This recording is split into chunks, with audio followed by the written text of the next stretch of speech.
Hello everyone, it's Sammy from Pushsquare, and I just want to say a massive sorry that I haven't been uploading videos as much as usual lately. Basically, I had a lot of technical issues and was also really distracted by E3. If you read Pushsquare, thanks for checking out all of our coverage, and I just want you to know that video uploads will be more regular from now on, so thanks for sticking with us. So there hasn't been a whole lot of PlayStation news lately, but the big story last week is that No Man's Sky is finally finished. Now, for those of you with long memories, you'll remember this game being announced in December 2013 at one of Jeff Keighley's video game award shows. So it's taken a long time to get to this point, and its development has kind of been catalogued over the years as it's gone on to become one of the most anticipated PlayStation 4 releases since the console launched. But the big question is, now that the game's done, is it going to live up to the hype that has built around it? You know, this, I've heard on the grapevine, is been exceeding expectations in terms of pre-orders, and there is a lot of enthusiasm for it, not just in the hardcore gamer space but also outside that as well. I think it's interesting. I'm one of the few people that's actually played No Man's Sky, which is really strange, but I only got to play it for about 15 to 20 minutes at most, and it's definitely one of those games that you need to sit down with over sort of the stretch of a whole weekend and to get a proper feel for it. I think because it's caused so much hype, because there's so much enthusiasm around it, expectations may not be aligned with what it actually is. This isn't some grand RPG that's going to take you on a tour of the galaxy to different star systems. You're going to pick up loads of quests and stuff like that.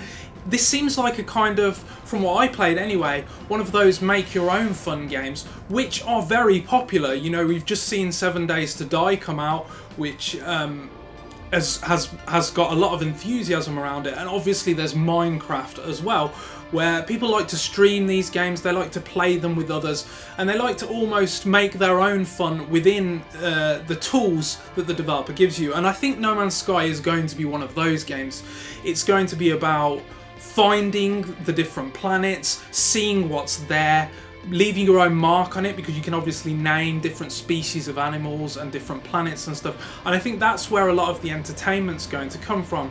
Now, the developer has promised that there's a story here, there's lore, there are languages that you have to learn, so it has got elements of an RPG there, elements of a traditional adventure game, but I really don't think that people looking for story heavy, narrative driven experience are going to come away from this satisfied.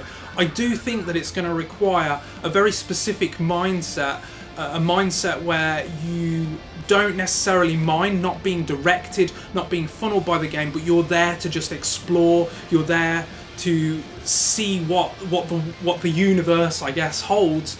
And I think that's the people that are into those kind of experiences are going to get the most out of it. Now, I think I've said before in our podcast that this is going to be a game for Twitch streamers. Twitch streamers are going to love this game because they'll be able to just play with their viewers, and they'll be able to interact with their communities and sort of commentate on the things that they're discovering, commentate on the world around them and the creatures that they encounter.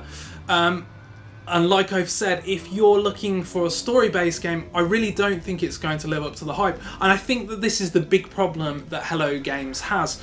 I'm not sure that expectations have been properly aligned by the developer and by Sony itself. There are still a lot of people asking what you actually do in the game, and I think the reason for that is because what they've shown is what you do in the game. You explore, you gather materials, you build your spaceship, you fly to different planets, but there's no there's going to be no set pieces or pre-designed encounters or anything like that that I'm aware of.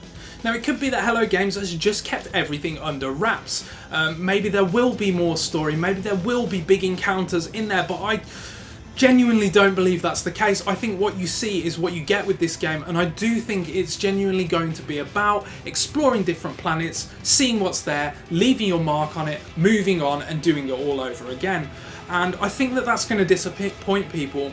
Like I say, I don't think expectations have been particularly well calibrated for a game that has so much enthusiasm behind it.